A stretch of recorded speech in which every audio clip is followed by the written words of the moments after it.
Assalamualaikum warahmatullahi wabarakatuh.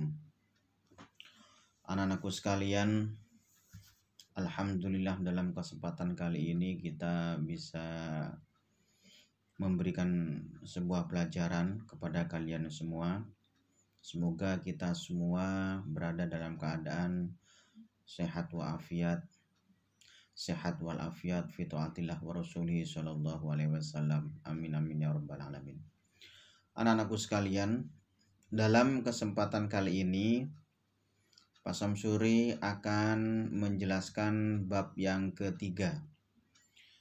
Yang kemarin itu sudah dijelaskan bab yang pertama, yaitu tentang mim sakinah. Kemudian bab kedua itu tentang nun dan mim yang bertasydid atau gunnah, qalqalah dan iklab. Yang ketiga atau bab ketiga itu adalah menjelaskan tentang idgham mutamathilan, idgham mutajanisen, dan idgham mutaqariban. Jadi dalam kesempatan kali ini, dalam bab ini adalah membahas tentang idgham mutajanisen, idgham mutamathilan, dan idgham mutaqariban. Anak-anakku sekalian, perlu diketahui bahwa dalam bab ini idgham ada tiga. Dalam bab ini idgham ada tiga. Yang pertama ini adalah idgham mutamathilan. Idgham mutamathilan. Yang kedua itu adalah idgham mutajanisen. Dan yang ketiga itu adalah idgham mutaqariban. Yang pertama ini adalah idgham mutamathilan. Ya. Idgham mutamathilan itu apa, anak-anak? Idgham mutamathilan ini adalah idgham yang memasukkan huruf mati pada huruf hidup yang sama makhraj dan sifatnya. Jadi idgham mutamathilan itu adalah idgham memasukkan huruf yang mati kepada huruf yang hidup yang sama dalam makhraj dan sifatnya, sehingga nanti dalam pembacaannya ini adalah dijadikan tasydid, ya. Dalam sifat dan makhrajnya itu seperti ba bertemu dengan ba. Ba bertemu dengan ba. Idrib bi'asakal hajar. Nah, itu contohnya, salah satu contohnya. Kemudian misalkan contohnya lagi, idhab bi kitabi fama rabihat tijaratuhum wa qad dakhalu. Misalkan contohnya. Lah, anak-anakku sekalian, nanti Pak Samsuri di bagian belakang nanti akan memberikan tulisan materinya, ya. Sekarang masih menjelaskan tentang penjelasan secara qauliyahnya, penjelasan secara ceramahnya. Nanti di belakang nanti Pak Samsuri akan menjelaskan, akan memberikan video materinya. Jadi begitu, anak-anak. Secara bahasa idgham itu adalah memasukkan. Secara bahasa idgham itu adalah memasukkan apapun. Nah, kemudian mutamathilan ini adalah dua benda, dua sesuatu yang sama, gitu. Dua sesuatu yang sama. Ini adalah menurut bahasa. Akan tetapi menurut secara istilah atau tajwid, bahwa bertemunya dua huruf yang sama makhraj dan sifatnya, kemudian huruf yang awal itu adalah mati dan huruf yang kedua itu adalah hidup. Kemudian cara membacanya itu nanti harus ditasydid karena idgham. Misalkan ba bertemu dengan ba, idhab bi kitabi wal yaktub bainakum watrib bi asakal hajar, atau tak bertemu dengan tak, zalat tilka fama robihat tijaratuhum, atau dal yang bertemu dengan dal, waqad dakhalu, atau zal bertemu dengan zal, idzahaba, atau ro bertemu dengan ro, wadhkur rabbaka. Nah, jadi hurufnya itu sama gitu loh. Antara huruf yang pertama dan huruf yang kedua itu sama makhraj dan sifatnya. Misalkan ro yang bertemu dengan ro, ain bertemu dengan ain, lam bertemu dengan lam, mim bertemu dengan mim. Misalkan mim yang bertemu dengan mim, contohnya fi qulubihim maradun. Nah, fi qulubihim maradun, di samping itu dibaca idgham mutamatsilan, di samping itu ini dibaca idgham mithlain atau idgham mimi. Begitu anak-anakku. Kemudian yang kedua ini adalah idgham mutajanisen. Ya, sekali lagi idgham itu adalah secara bahasa memasukkan apa saja, memasukkan yang namanya memasukkan sesuatu pada sesuatu yang lain. Ya. Kemudian mutajanisen secara bahasa ini adalah dua sesuatu yang satu jenis. Nah, ya, dua sesuatu yang satu jenis. Ya tentang jenis gitu. Itu secara bahasa. Akan tetapi secara istilah idgham mutajanisen itu adalah memasukkan huruf yang mati pada huruf yang hidup yang sejenis. Artinya yang sejenis itu adalah yang sama makhrajnya. Jadi sejenis di sini adalah makhrajnya, sama makhrajnya akan tetapi beda sifatnya. Jadi makhrajnya sama, sifatnya berbeda. Makhraj kemarin pada waktu di semester pertama itu sudah dijelaskan bahwa makhraj itu ada jauf, ada lisan, kemudian ada khayshum, ada halku, dan seterusnya. Ini adalah makhraj. Kemudian sifat itu ada mahmus, ada jahr, ada syiddah, ada isti'la, ada itba, ada infitah, ada istifal, ada idlaq, dan seterusnya. Ya, itu sifat. Jadi idgham mutajanisen ini adalah bertemunya dua huruf yang huruf pertama bertemunya dua huruf yang sama dalam makhraj, sama dalam jenis yaitu makhrajnya, akan tetapi berbeda dalam sifatnya. Ya. Dan diawali dengan huruf yang mati, dan huruf yang kedua ini huruf hidup. Misalkan sesama makhraj, misalkan antara ta dan to, antara to dan ta itu sama-sama makhrajnya lisan gitu. Sama-sama makhrajnya lisan. Nah, ya itu begitu. Misalkan ta dan to itu sama-sama makhrajnya lisan, akan tetapi sifatnya berbeda. Sifatnya berbeda gitu. Yang satunya itu adalah hamas, mahmus, yang satunya itu adalah jahr. Nah, jadi berbeda dalam sifatnya. Atau misalkan dal bertemu dengan ta. Misalkan contohnya qad tabayyana, itu dal bertemu dengan ta. Dal dan ta makhrajnya sama, yaitu di lisan, makhrajnya lisan atau lidah. Akan tetapi sifatnya berbeda. Atau lam dan ro. Lam dan ro itu juga sama di lisan, ya. Makhrajnya itu adalah di lisan. Seperti kurrabbi. Nah, nanti bacanya itu adalah kurrabbi gitu.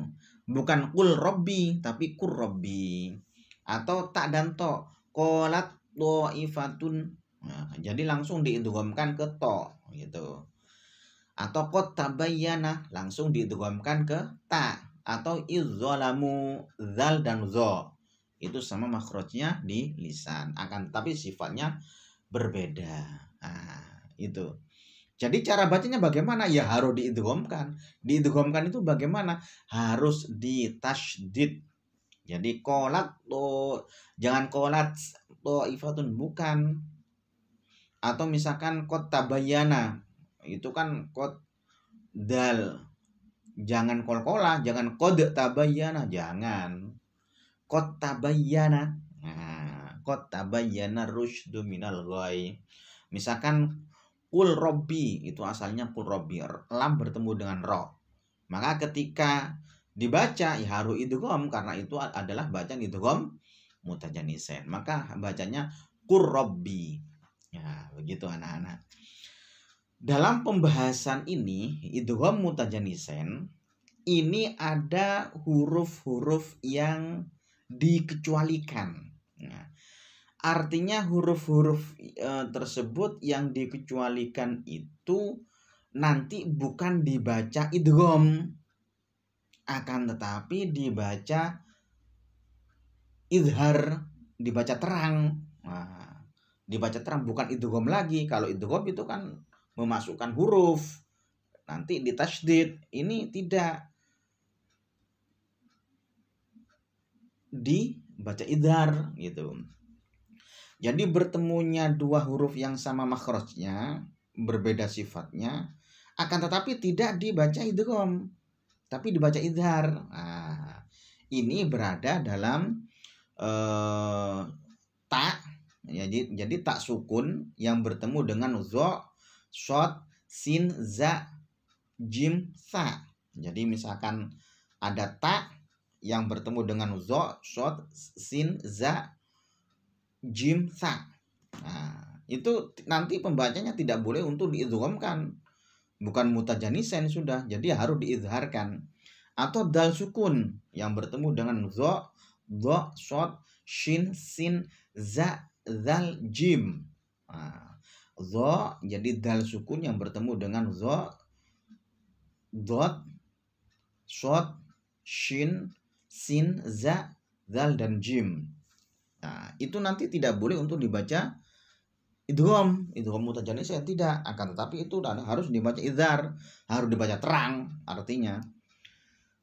Kemudian dal yang bertemu dengan zal, ya, zal. Nah, zal yang bertemu dengan ba, shod, sin, za, dal, jim, ta. Nah, itu nanti bacanya harus terang, tidak boleh untuk diidghamkan. Contoh, ya, misalkan ta yang bertemu dengan sa, misalkan kama ba'idat samud, kama ba'idat samud. Jadi tidak boleh diidghamkan kama ba'idat samud, nggak boleh. Maka sifat hamas, sifat ngeces, sats, ba'idat itu harus ditampakkan gitu. Harus izhar, harus dijelaskan, ditampakkan. Atau misalkan tak yang bertemu dengan jim misalkan, maka karena jim itu huruf qalqalah, maka harus dikolkolakan. Kullama nabdijat juludu, misalkan seperti bertemu dengan apa ya? Ya seperti tak, ya, tak bertemu dengan jim, maka taknya harus ditampakkan. Kullama nabdijat. Nah, apa itu, desisannya itu harus ditampakkan. Ya, desisannya. Tidak boleh kullama nabdijat juluduhum, nah, nggak boleh. Jadi tidak dibaca idgham. Atau misalkan seperti dal yang bertemu dengan jim. Nah, ini yang sering terjadi anak-anak. Dal yang bertemu dengan jim, ya, itu harus diizharkan. Karena dal itu huruf qalqalah, maka harus dibaca qalqalah. Jadi misalkan contohnya seperti laqad ja'akum, tidak boleh dibaca laqad ja'akum, tidak boleh. maka dal yang bertemu dengan jim tersebut ini harus diizharkan, harus dibaca qalqalah ketika itu huruf qalqalah. Laqad ja'akum gitu. Bukan laqad ja'akum, bukan diidghamkan, tapi harus izhar. Kalau huruf qalqalah maka harus diqalqalahkan. Laqad ja'akum, tidak boleh laqad ja'akum.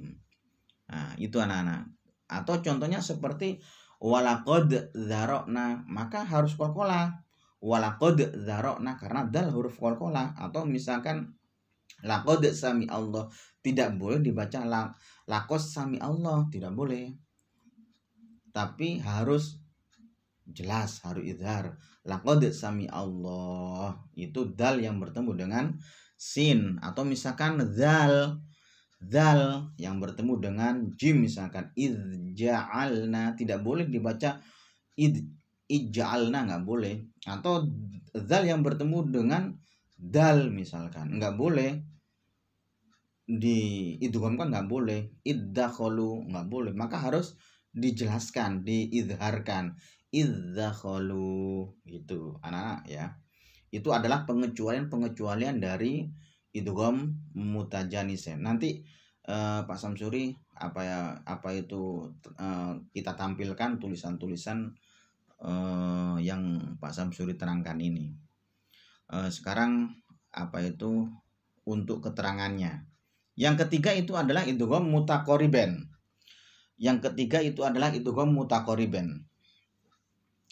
Idgham mutaqariban ya, seperti di atas terangannya. Ini adalah idgham secara bahasa itu memasukkan ya. Memasukkan sesuatu pada sesuatu yang lain. Itu idgham. Kemudian mutaqariban ini adalah dua sesuatu yang saling berdekatan. Nah, itu namanya mutaqariban secara bahasa. Dua sesuatu yang berdekatan. Nah, itu namanya mutaqariban. Akan tetapi dalam istilah ulama ilmu tajwid ya, tadi secara bahasa, sekarang secara istilahnya idgham mutaqariban itu adalah memasukkan huruf mati pada huruf hidup yang berdekatan makhraj dan sifatnya. Ya, kalau mutajanisan itu kan sama makhrajnya. Ya. Tapi beda sifat. Tapi kalau mutamatsilan itu sama makhraj dan sifat. Akan tapi kalau mutaqariban itu makhraj dan sifat tidak sama gitu. Cuman berdekatan. Makanya dikatakan mutaqarib gitu. Jadi tidak sama, akan tetapi berdekatan. Jadi bertemunya dua huruf yang mati kepada huruf yang hidup yang berdekatan makhraj dan sifatnya. Dan ketika nanti dalam bacaannya itu harus diidghamkan atau ditasydid gitu. Misalkan contohnya zal yang bertemu dengan sa atau sa yang bertemu dengan zal, ya kan? Seperti contohnya yalhadzalika. Ya, yalhadzalika. Nah, itu maka harus diidghamkan kepada zal, yalhadzalika. Atau nakhluqum, qaf yang bertemu dengan kaf ya, qaf yang bertemu dengan kaf ya. Nakhluqum tidak boleh itu dikolkolahkan. Nakhluqukum nggak boleh. Nah, beda dengan tadi lah, beda dengan yang pengecualian dari mutajanisen. Kalau mutaqariban ini tidak ada tidak ada pengecualiannya. Jadi nakhluqum langsung diidghamkan kepada kaf, bukan qalqalah nakhluqukum, itu qaf yang bertemu dengan kaf, walaupun qafnya itu huruf qalqalah gitu loh. Jadi demikian anak-anak ya.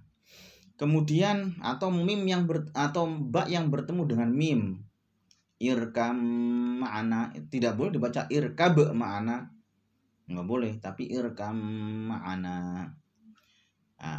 Ya, tidak boleh izhar, tidak boleh qalqalah, walaupun itu huruf qalqalah tidak boleh dibaca izhar, tapi harus dibaca idgham. Ini adalah idgham mutaqariban. Jadi sa yang bertemu dengan zal, kemudian qaf yang bertemu dengan kaf, atau ba yang bertemu dengan mim, ya. Sa yang bertemu dengan zal contohnya yalhas zalika. Qaf yang bertemu dengan kaf contohnya nakhlukum. Ba yang bertemu dengan mim, yang bertemu dengan mim contohnya adalah irkam ma'ana. Ya, ini anak-anak.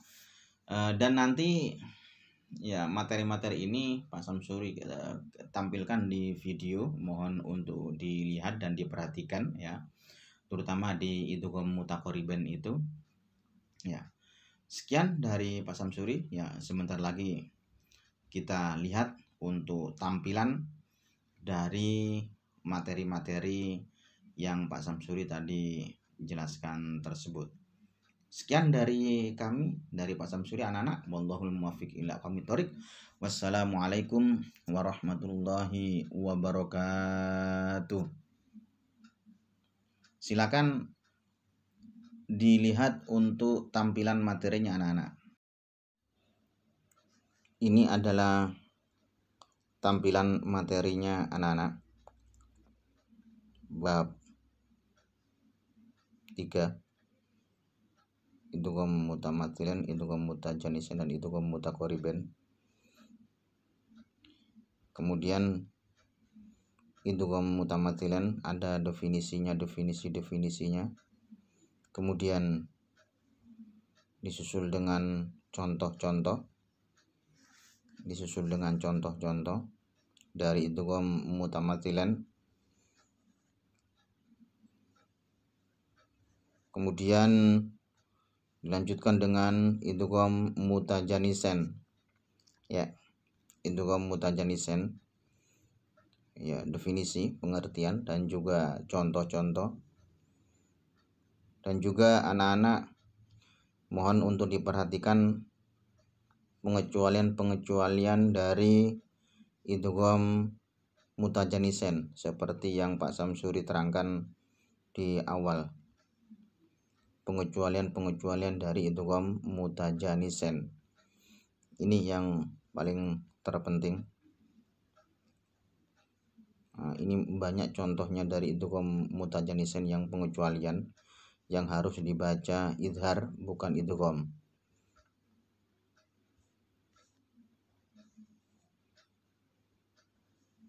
Kemudian yang terakhir ini adalah idgham mutaqariban. Ya, ini lihat anak-anak contohnya, definisi dan pengertiannya. Contohnya ini di tampilan sini di Word ini ternyata banyak yang acak-acakan tulisannya. Mohon perhatikan anak-anak. Yang nomor 1 ini adalah sa yang bertemu dengan zal. Sa yang bertemu dengan zal contohnya adalah yalhas zalika. Nomor 1, yalhas zalika. Yalhas zalika. Yang nomor 2, qaf yang bertemu dengan kaf. Contohnya adalah nakhlukum. Qaf yang bertemu dengan kaf nomor 2. Nakhlukum, tidak boleh dibaca nakhlukum, maka harus diidghamkan kepada kaf, nakhlukum. Kemudian yang ketiga ini adalah mim, ba yang bertemu dengan mim. Irkam ma'ana, ba yang bertemu dengan mim. Irkam ma'ana, tidak boleh dibaca qalqalah atau izhar, irkab ma'ana, karena ini adalah idgham mutaqariban. Ya. Sekian anak-anak, ini adalah materi-materinya dari bab 3 yaitu idgham mutamathilan, idgham mutajanisan, dan idgham mutaqariban. Semoga bermanfaat anak-anakku semuanya. Amin amin amin ya rabbal alamin.